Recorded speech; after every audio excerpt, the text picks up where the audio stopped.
tu sois en quête de sens ou que tu te sentes en décalage, que tu sois parent, en couple, solo ou pas, ici, tu trouveras un espace pour libérer tes émotions et t'aligner avec tes aspirations les plus profondes.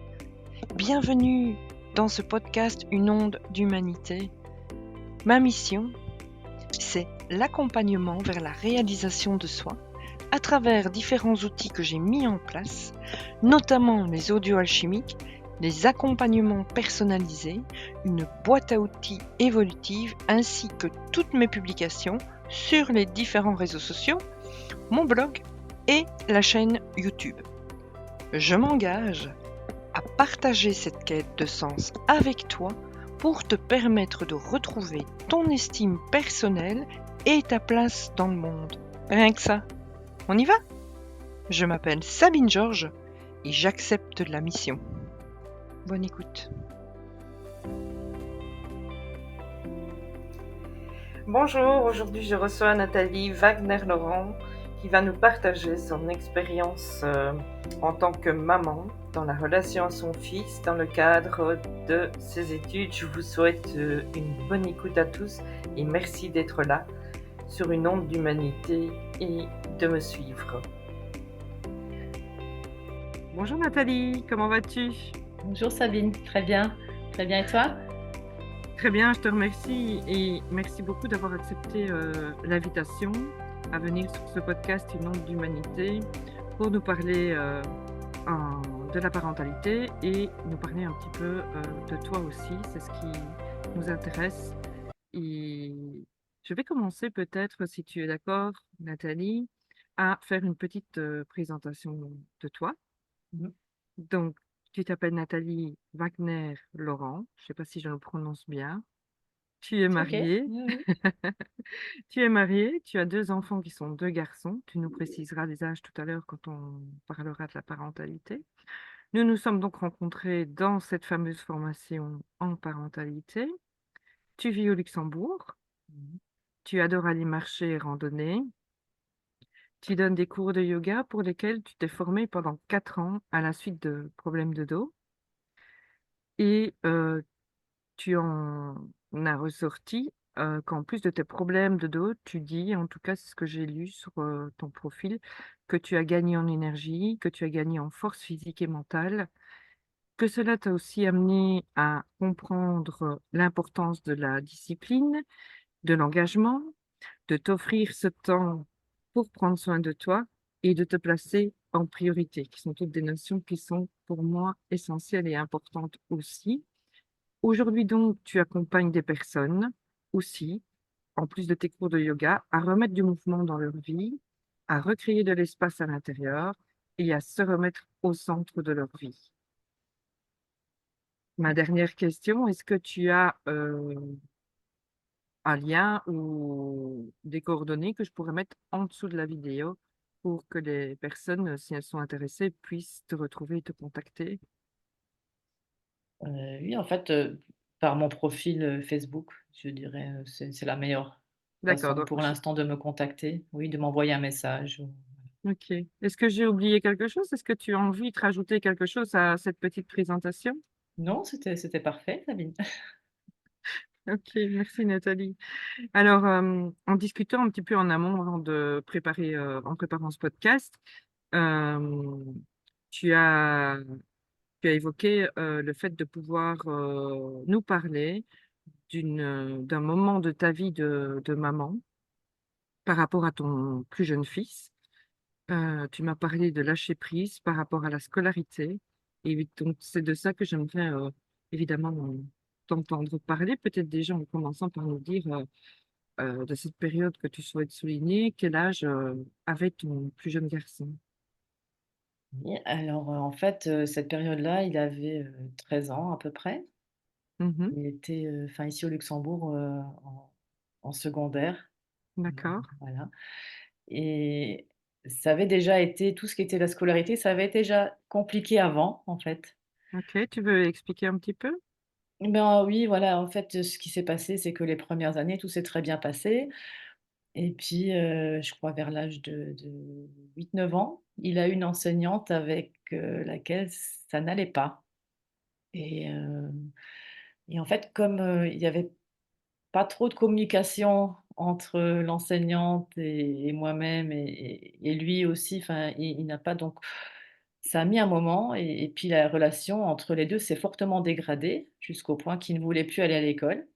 Donc là, ça a commencé et donc c'est devenu très compliqué et on a essayé de gérer ça et c'était vraiment déjà donc en primaire, quelques années vraiment qui n'étaient pas chouettes ni pour lui, Mmh. ni pour moi en tant que parent ou parce que voilà, j'essayais absolument, je voulais absolument arriver à faire ce qu'il fallait pour le soutenir, pour qu'il, fit dans le système, j'ai envie de dire. Même si je suis quand même une passionnée de certains systèmes un peu autres. Mais voilà, donc et donc après, donc quand il est rentré en secondaire, là, ça a bien commencé et puis ça s'est, assez rapidement, détérioré et je dois dire, bah, heureusement qu'il y a eu, l'école dans laquelle il était qui a très, très vite réagi et qui a proposé aussi un encadrement, très intéressant, aussi très individuel. Donc il a pu, être dans une classe où on travaillait d'autres compétences que celles qui étaient scolaires et donc moi, comme j'étais aussi, maman qui avait choisi de rester à la maison pour justement soutenir ce qui était, tout ce qui était scolaire et tout ça et ben je me suis retrouvée à m'épuiser quoi et carrément peut-être ça n'a jamais été diagnostiqué mais si tu prends le mot burn-out, bon en fait je pense que ça pourrait être mis Mmh. là-dessus quoi, tu vois? Mmh. Et donc je me suis retrouvée épuisée et heureusement, bon, il y avait l'école qui proposait aussi, du soutien et donc là, on a commencé à cheminer un petit peu différemment et ça a été le début de réaliser qu'en fait, il y avait des choses aussi à aller voir de mon côté, de lâcher. Est-ce que tu peux, par exemple, nous donner un exemple d'une situation qui était, épuisante ou d'une situation qui était, conflictuelle de cette époque-là pour qu'on puisse bien comprendre, ce qui se passait un petit peu dans le concret? Oui, en fait, c'est surtout, enfin, point de vue organisation, ça n'allait pas et moi, j'essayais de pousser pour que ça marche, mais il y avait un refus de tu vois, comme un refus de collaboration, en fait. C'était pareil pour, s'il y avait des choses à faire ou à apprendre, en fait, c'était comme s'il y avait vraiment une espèce de refus, tu vois? Vraiment qui était il y avait pas, c'était comme une tension, mais c'était pas vraiment très explosif, mais c'était sous-jacent comme ça OK. Mmh. et et donc moi, de mon côté, j'essayais de trouver des solutions avec ce que j'avais appris jusque-là et je crois qu'entre-temps, j'avais quand même une pression qui était assez grande. Tu vois? Une pression à vouloir, faire que ça marche en fait, faire qu'ils réussissent, tu vois? Déjà quand je Mmh. le dis ça, heu, voilà donc une volonté de soutenir, mais il y avait déjà vraiment une volonté derrière, tu vois? Il y avait vraiment, voilà, quelque chose qui et donc c'est j'ai pas d'exemple précis parce que ça c'est déjà maintenant il y a assez longtemps et puis je maintenant pour le voilà, ça a changé. Mais il y avait vraiment, cette espèce de refus, tu vois? Et j'ai eu du mal avec ça, en fait, D'accord, et est-ce que tu peux m'expliquer ce que toi tu vivais à l'intérieur, ce que tu ressentais puisque tu viens de dire que tu avais du mal avec ça? Ah ouais, ouais, j'ai envie de dire, c'était la bataille intérieure, quoi. C'était vraiment, parce que d'un côté, je voulais bien faire. Après, entre-temps, je sais que je m'étais mis, un petit peu une échelle un petit peu ou une barre un petit peu haute de ce que j'aurais voulu et en même temps, je voyais que je cherchais par tous les moyens de trouver des solutions et ça ne marchait pas. Ça ne marchait juste pas Est-ce que tu et es OK si je dis que dans ton esprit, pour toi, c'était peut-être la seule façon de réussir, le seul chemin que tu avais à ce moment-là, hein, je dis pas que c'est le cas aujourd'hui, mais à l'époque, que c'était la seule façon, d'y arriver? oui, oui, oui, il y a de ça, en fait. J'avais mis la priorité enfin, c'était comme si en fait, accompagner mes enfants, tu vois? Comme si ça avait été ma priorité, en fait. Comme si c'était ça qui avait, comme peut-être aussi à réussir. Je sais que le mot c'est pas très voilà, mais il y avait un peu de ça en fait, tu vois? De oui, comme c'était ma mission en fait, OK. Mmh. de Je vois. et j'ai mis beaucoup d'énergie là-dedans. D'être une bonne maman. Ah oui, Mmh. ah oui, oui, oui. Ah bah oui. Ouais, oui, oui, c'est tout à fait ça. En fait, je voulais être, une bonne maman à l'idée de ce que je m'en étais faite, en fait, hein, tu Bien vois? sûr. Oui, oui. Mmh Mmh. et ouais, c'est effectivement, c'est un petit peu, tu vois, la un peu, j'ai envie de dire, je voulais jouer à la maman parfaite. D'accord. OK, mais Voilà. je crois qu'on passe tous par là, hein. Voilà, on veut le mieux pour ses enfants. Et qu'est-ce qui a été, à un moment donné, qu'est-ce qui a fait que ça a commencé à switcher ou que tu as commencé à peut-être envisager les choses ou à regarder les choses, d'un angle différent?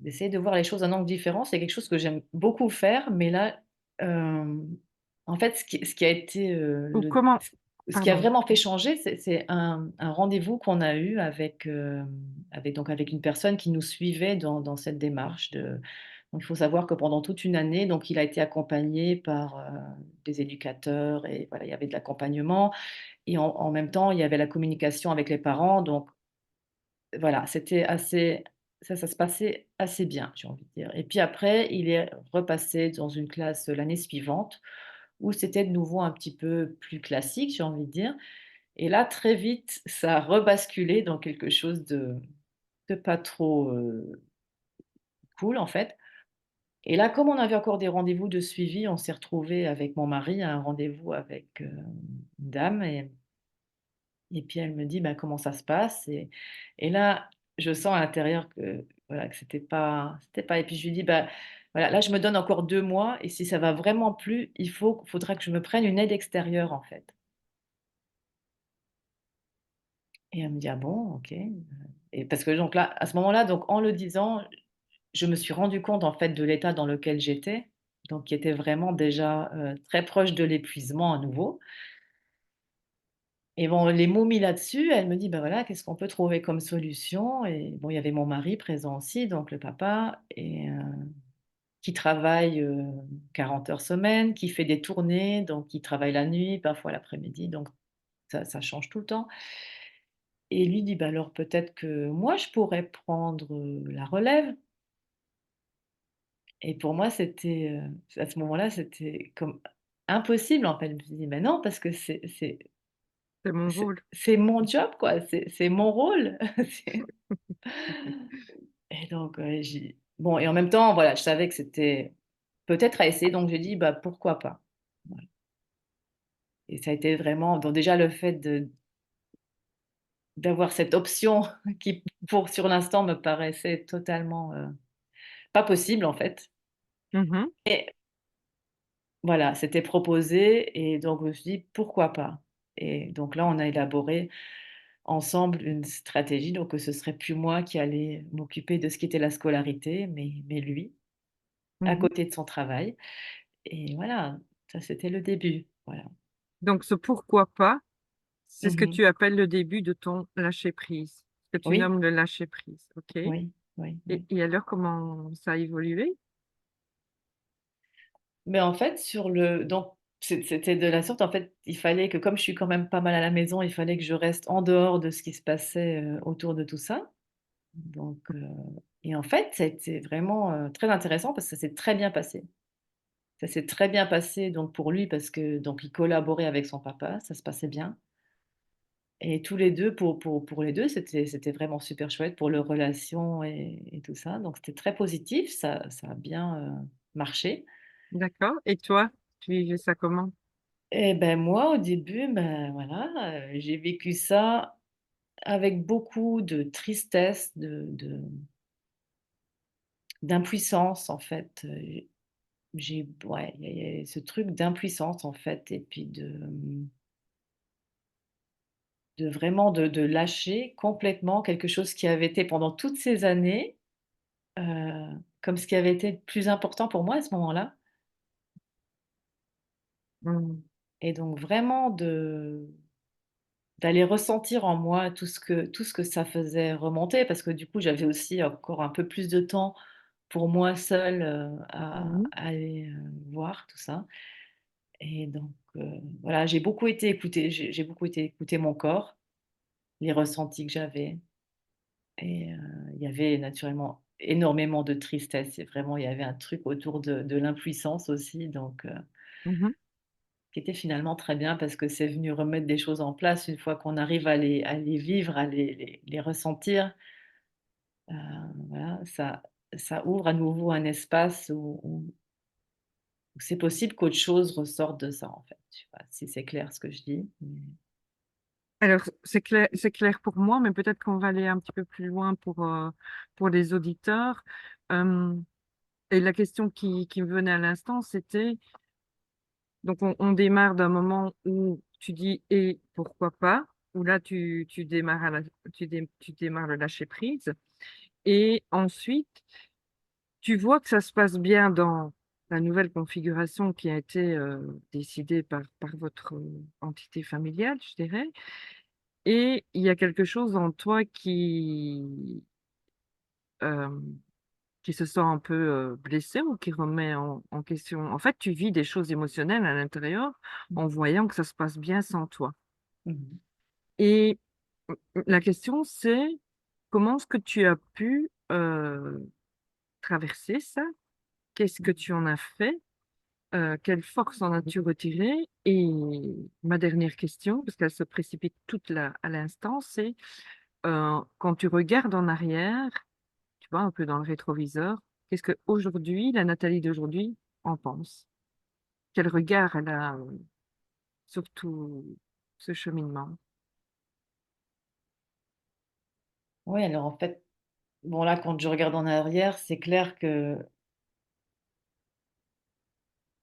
j'avais vraiment besoin de lâcher, cette espèce de contrôle aussi que je mettais sur, ce qui se passait scolairement, voilà donc peut-être ce besoin d'avoir, une influence dessus, le fantasme de penser qu'on croit d'avoir, la main sur les choses.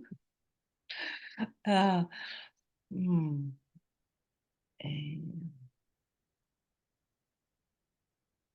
je crois aussi en fait le de réaliser que aussi tout ce que j'avais mis en œuvre en fait, je crois que maintenant en rétrospective, je dirais, à la Nathalie d'avant, qu'en fait, elle a essayé de faire de son mieux tout le temps et finalement, voilà, c'était le fait de lâcher aussi qui était le plus important en fait, Mmh mh. pour pouvoir après être dans une relation, plus apaisée en fait. Mmh. Déjà de moi à moi et en même temps aussi de moi À ton fils. à mon fils, tu vois? Mmh mh. Ouais, Mmh. de ouais, ça c'est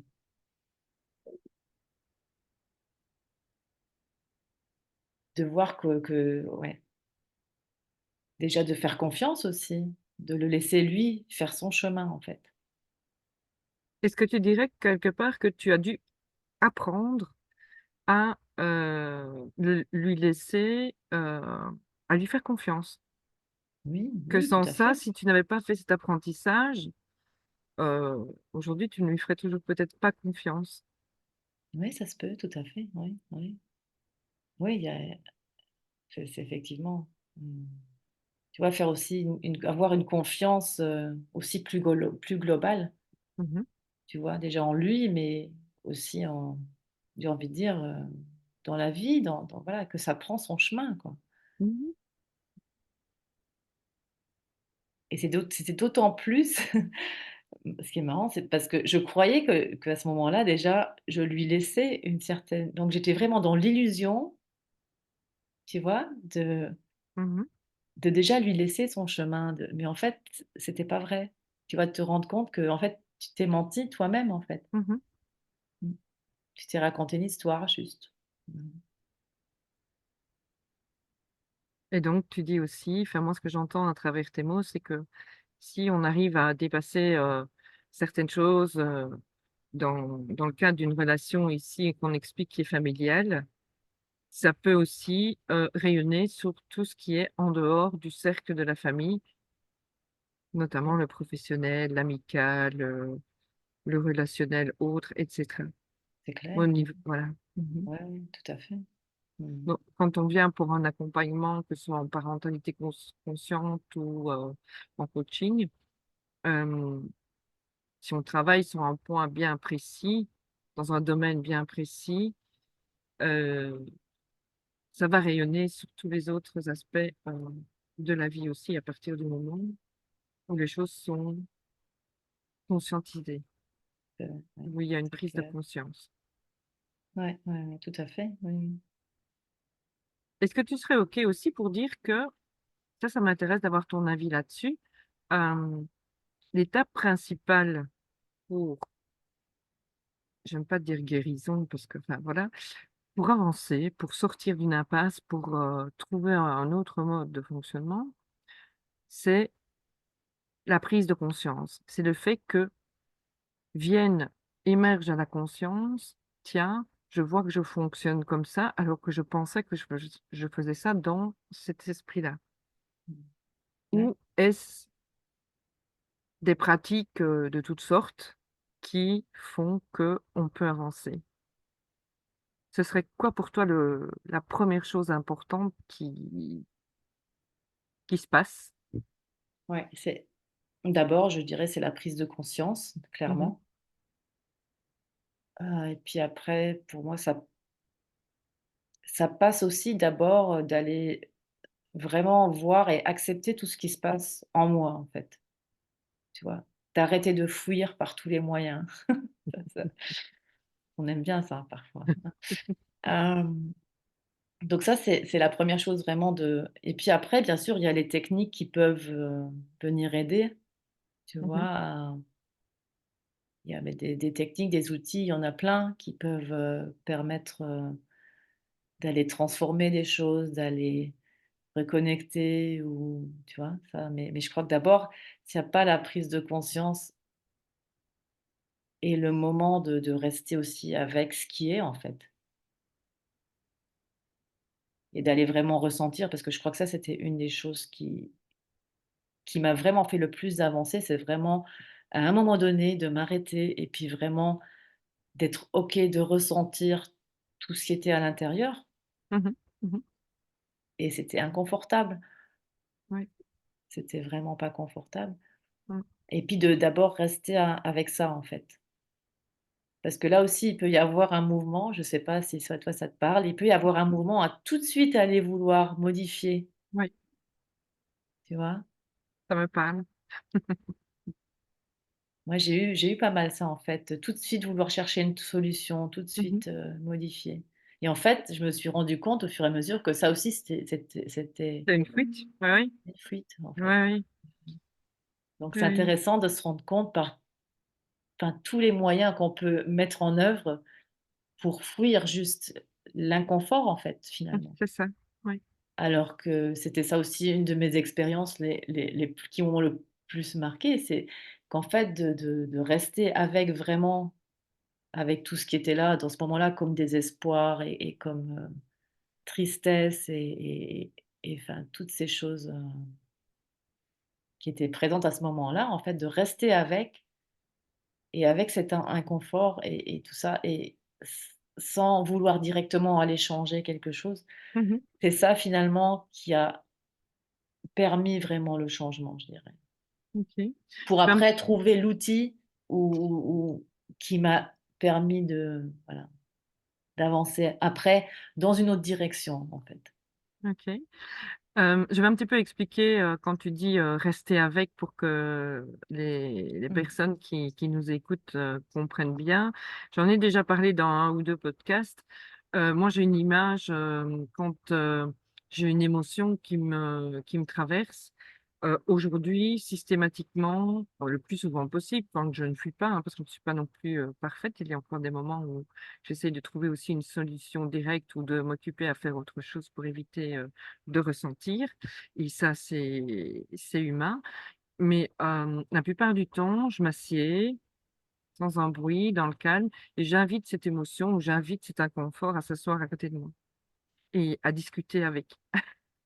Et donc ça permet, en tout cas, ça a l'air un petit peu perché comme ça, vu d'ici, mais ça permet en tout cas pour moi de ça prend tout de suite moins d'importance que le fait de tout le temps lutter contre, ça le renforce justement. Ça renforce cet inconfort, ça et ça ne solutionne pas, la situation, ça ne solutionne pas, l'inconfort, ça ne solutionne pas la problématique. Donc le fait de faire ça, bah, que ce soit, voilà, de prendre un temps, juste un temps comme tu l'expliquais, d'être avec ça et de se laisser être avec ça. Mais quand on utilise ces mots-là, je suis pas sûre que ça peut être, tu vois, compris, entendu, Ouais. Mmh. par tout le monde. Donc c'est pour ça, moi, j'explique, je m'assieds au Mmh. calme, j'écoute, je ressens et je parle avec, cette émotion. Mmh. Et puis je lui ouvre la porte. Voilà, Mmh. c'est un petit peu imagé, mais Ouais. voilà, ça peut Mmh. permettre de mettre un petit peu plus, de concret au dessus. Ouais, c'est Est-ce tout à fait ça, oui. Moi, mmh, ça me parle aussi, là, ce qui me vient, c'est aussi moi l'idée que j'ai, tu vois, tu parles de t'asseoir. Moi aussi, ce qu'il y a, c'est vraiment cette idée d'être aussi, un bon parent pour moi-même, en fait. Je sais pas si ça parlera à tes auditeurs ou aux gens qui vont voir ça, mais en fait, c'est vraiment d'être aussi OK, tu vois, de te sentir dans un en de te sentir sécure dans ton corps, en fait, pour aller ressentir tout ça. mmh Et c'est là, ça c ouais, cette notion d'être un petit peu donc voilà, ce parent qui ouvre l'espace, qui est là, qui protège l'espace et qui permet à ce qui est là d'émerger, d'être là et puis, voilà, ça c'est quelque chose qui sinon je fais pareil comme toi, m'asseoir et puis, oui, inviter l'émotion à être là, juste, ouais. Mmh. et merci Nathalie de souligner que d'être un bon parent déjà au départ, avec soi-même. Mmh. Pour moi, Ouais. c'est un point de départ important dont on n'a pas encore parlé ici sur le podcast, mais ça mérite, Mmh. d'être souligné Mmh. puisque ça c'est très parlant et tout le monde comprend quand on dit, qu'on peut être d'abord un bon parent avec soi. Ouais. Oui, je Mmh. trouve que c'est parce que des fois, on a aussi, tu vois, on parle souvent de cette part enfant qu'on a en nous, voilà, qui est là Mmh mh. et pour moi, de savoir que j'ai aussi cette part, de parent qui peut prendre soin, tu vois? Mmh. Et qui est capable de prendre soin parce que, voilà, j'en ai fait l'expérience ou parce que et donc de me remémorer ça Mmh. et d'être ça pour moi, en fait, aussi et en même Exactement. temps, ça voilà, ça je trouve que ça redonne, comme une force, en fait, aussi. Mmh. Clairement. Donc il y a l'enfant et il y a le parent. D'accord. Mmh. Ouais. Est-ce que tu as envie de nous dire, Nathalie, où ça en est aujourd'hui? Enfin non, quel regard plutôt tu portes, sur, cet épisode dont tu nous as parlé avec ton plus jeune fils? Hem, Comment ça s'est terminé cette histoire? Bah, ça Mmh. Elle est c'est peut-être pas tout à fait terminée, mais non, elle est pas il est toujours scolarisé, mais ça mmh mh. s en fait, ça s'est terminé que donc c'est le papa qui a pris la relève et ça s'est très bien passé et donc il y avait des jours où j'assurais pour lui ce qu'il y avait à faire, donc ça se passait aussi très bien, en fait, du OK, moment où ça a changé et puis bon après voilà, il y a eu un moment donné où lui aussi il a lâché et c'est lui-même maintenant qui est qui fait autonome. qui est Mmh mh. autonome, qui Mmh. travaille et qui fait ce qu'il y a à faire et ça se passe très bien donc voilà et ça se voit aussi, bon même pour lui, on voit un changement d'énergie de comment lui se sent aussi et en fait son autonomie, voilà, Mmh. il OK. grandit, voilà, il fait son chemin et Allez. c'est merveilleux à voir quoi. Mmh. Et c'est bon à entendre de la bouche d'une maman. Oui, oui, oui, oui. Mmh. ouais. OK, bah, écoute, merci, pour ce témoignage. Je sais que pour toi, c'est pas facile d'entrer dans l'intime, enfin, en tout cas, heu, c'est précieux pour toi, c'est ce que je ressens, en tout cas, à travers tes mots, de Mmh. nous livrer ça. Alors, vraiment, merci à toi et si tu as encore un peu le temps, et si tu en as envie, bien évidemment, est-ce que, puisqu'aujourd'hui tu donnes des cours de yoga, mais aussi hem tu accompagnes des personnes, comme je l'ai dit tout à l'heure, à remettre du mouvement dans leur vie, à se recréer de l'espace à l'intérieur et à se remettre au centre de leur vie. Est-ce que tu as envie de nous dire vraiment pourquoi, ce qui t'a amené, à ça?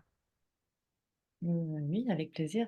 En fait, je me suis rendu compte à un moment donné que j'étais très focalisée sur l'extérieur et j'étais pendant des années, j'étais surtout, très occupée à m'adapter à mon extérieur, en fait, et jusqu'au point à voilà, à ne plus très bien savoir, ce qui était juste pour moi, en fait, et donc bien sûr, ça a eu ses conséquences. Ça a eu ses conséquences sur le corps, heu, ça a eu ses conséquences sur le voilà, sur le mental,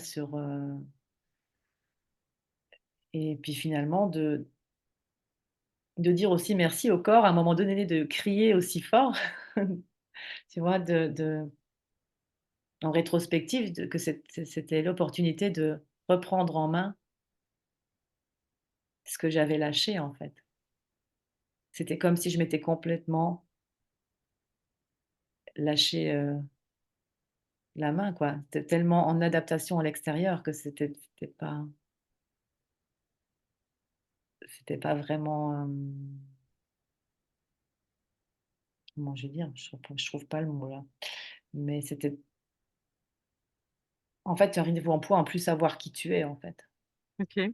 Parce que Et tu étais tellement attaché à une image extérieure à travailler, c'est oui, ça? OK. oui, oui, oui, oui, Donc tu t'es j'ai perdu. Ouais. voilà, je me suis perdue, et en fait, les différents, mal de dos, et puis les différentes expériences que j'ai eues, en fait, sont toutes là pour, me faire prendre conscience à quel point j'étais déconnectée ou à côté de la plaque, de qui j'étais moi-même, en fait, de ce qui Mmh. était bon pour moi, de ce que je voulais, heu et donc ça m'a permis déjà de prendre conscience, comme on parlait avant, et puis de chercher des solutions pour, changer cette direction, et puis, revenir, mettre du mouvement. Parce qu'à force de s'adapter, on a une tendance à se figer, donc on bouge plus tellement. On peut s'agiter, oui, ça marche encore assez bien, mais vraiment bouger, c'était et donc là, petit à petit, en travaillant aussi avec différentes personnes, j'ai pu inverser la direction et puis, me remettre, en priorité, en fait, et puis en même temps, pouvoir avoir des relations avec les autres qui sont, à un autre niveau, j'ai envie de dire. Mmh. Plus dans l'authenticité, c'est ça que Oui, tu veux dire? oui, Mmh. oui. Oui, qui sont plus authentiques, et mmh, ouais. OK et donc après ce passage, et cette prise de conscience où tu mettais les choses plus à l'extérieur, plus d'énergie à travailler ton extérieur que ton intérieur, qu'est-ce qui t'amène finalement aujourd'hui à proposer ce que tu proposes? Ben, il y a d'un côté, il y a ce que j'ai appris avec le yoga qui m'a permis d'aller mieux physiquement, mentalement, enfin ça a déjà fait bouger tellement de choses, et que j'approfondis encore maintenant, avec une formation en yoga thérapie, donc où on va encore plus loin, heu et où c'est possible de proposer aux gens, avec des séances courtes, de proposer quelque chose qui est vraiment réalisable et où il y a vraiment, de bons résultats, où les gens peuvent aller mieux dans un quand même un assez court temps, en fait, Mmh. et aussi ils se sentent, enfin on redevient responsable de de ce qu'on vit, en fait, et en même temps, voilà, on met en place des choses et ça nous permet de voir que, voilà, on n'est pas aussi dépendant de l'extérieur. Je Mmh. trouve que ça, c'est très important aussi. Mmh. Et mmh, donc voilà, il y a ça et puis il y a aussi le fait que l'espace, c'est toujours quelque chose qui est important pour moi, tu vois? Je crois que les gens ont vraiment besoin d'espace où déjà ils peuvent se déposer Mmh. et puis ils peuvent, vraiment se sentir en sécurité pour, Mmh. déjà peut-être déposer ce qu'il y a à déposer ou puis peut-être aussi apprendre à les ressentir parce qu'on est plein quand même à être tellement déconnecté de ce qu'on ressent et donc voilà, c'est des espaces que j'ai envie de proposer, hem, où tout ça est possible et puis après voilà, si les gens veulent travailler sur, certains objectifs, voilà, c'est tout à fait possible. OK, et tu proposes ça plutôt, en ligne, plutôt chez toi, plutôt en cabinet? Comment est-ce que tu fonctionnes aujourd'hui? Parce que c'est le tout Bah, début, de cette oui, voilà, partie-là, oui. oui, voilà. En fait, Mmh. je fonctionne, en présentiel, donc si c'est possible, chez moi ou chez les personnes, en fait. D'accord. Voilà, je me Mmh. déplace aussi. Bon, après, ça dépend, de la Mmh. distance, mais si c'est tout près de chez moi, je me déplace aussi Mmh. et puis sinon aussi par Zoom, donc en visio, donc c'est possible aussi comme ça. Voilà. OK. En tout cas, le but, c'est pour moi de donner un espace et puis aussi de rendre aux personnes de les de leur rendre cette autonomie, en fait. Mmh. Mmh. Mmh. OK. Est-ce que tu vois autre chose à ajouter? Parce qu'on a déjà bien parlé, depuis tout à l'heure. En tout cas, je voulais te remercier déjà pour tout ce que tu nous partages. Merci beaucoup en tout cas Nathalie de te livrer. Avec plaisir. Donc je vais te laisser peut-être, le dernier mot si tu as quelque chose à rajouter par rapport à tout ce qui vient d'être dit, hem, à la prise de conscience, à l'écoute de soi, à rester peut-être un temps dans l'inconfort, à ouvrir les espaces, moi je retiens, voilà tous ces petits mots-clés là que tu nous as, Mmh. partagés. Le fait Oui, qu'on ne s'écoute plus, qu'on ne s'entend plus, on n'est plus connecté à soi, qu'on ressent à la limite plus nos émotions. oui, tu as très bien résumé. Tu as très bien résumé tout ça. Bah, merci. Ouais, ouais, ouais, c'est Mmh. oui, je crois que s'écouter, c'est très important. Mmh mh. Mmh, surtout et OK. de s'autoriser aussi Mmh à mh. se remettre en priorité, c'est ça peut-être j'ai envie de dire, pour la Oui. fin. Mmh, OK. S'autoriser à se remettre en Ouais. priorité. OK. Bah, je pense qu'on peut, terminer là-dessus. Je pense que c'est un bon slogan. Mmh. Merci en tout cas Nathalie, merci pour, toute la douceur que tu as apportée, à ce podcast et toute, ton intériorité et ton authenticité et de l'avoir partagé avec, toutes les personnes qui nous écoutent aujourd'hui. Je te remercie grandement. Merci Sabine. Merci à toi. C'est avec plaisir. C'est un grand plaisir d'être là À avec toi bien ce matin. OK, c'est un plaisir pour moi aussi. À bientôt Nathalie.